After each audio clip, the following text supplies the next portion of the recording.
तेज हवा का झोंका आया और चंपा का संतुलन बिगड़ गया। वह गिरने ही वाली थी कि उसने अपनी हिम्मत जुटाई और पंख फैला दिए।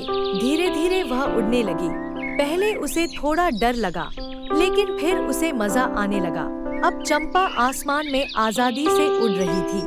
वह बादलों को छूने लगी, पेड़ों के ऊपर चक्कर लगाने लगी और खुशी से चहक उठी। उसने अपने डर को पीछे छोड़कर अपने सपने को सच कर दिखाया। अब चंपा जंगल में सबसे खुश चिड़िया थी, जो निडर होकर आसमान में उड़ती थी।